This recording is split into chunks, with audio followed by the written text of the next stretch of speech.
নমস্কার বন্ধুরা, আমি কণিকা আপনাদের জন্য একটা নতুন স্বাদের রেসিপি নিয়ে হাজির হয়েছি। আমি আজকে তৈরি করব চিংড়ি মাছের ভাপা।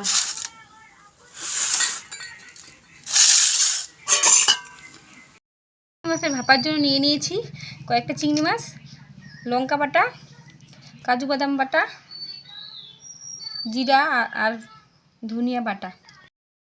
এখন আমি এগুলো টিফিন কৌটায় দিয়ে দিব।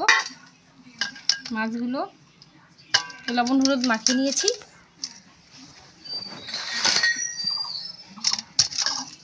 এবং মাছগুলোর মধ্যে এবার এই মশলাগুলো সব দিয়ে দেবো।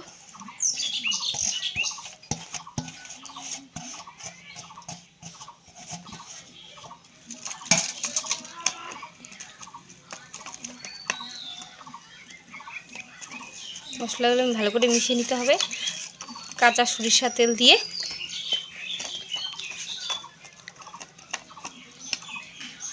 সামান্য পরিমাণ লবণ দিব, স্বাদ মতো লবণ দেব।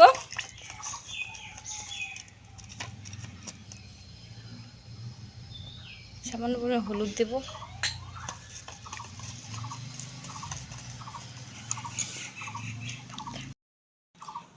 এর মধ্যে অল্প জল দিয়ে দিচ্ছি।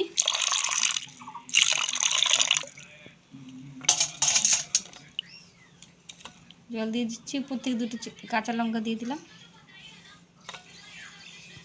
এবার আমি টিফিন কৌটো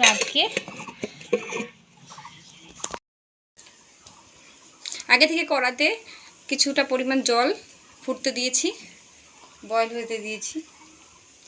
এবার এটা আমি টিফিন কৌটোটা দিয়ে দেব। এটা এখন আধা ঘন্টা রেখে দেব। একটা পাথর দিয়ে চাপা দিয়ে রাখবো আধ ঘন্টার জন্য, একদম আঁচ কমিয়ে।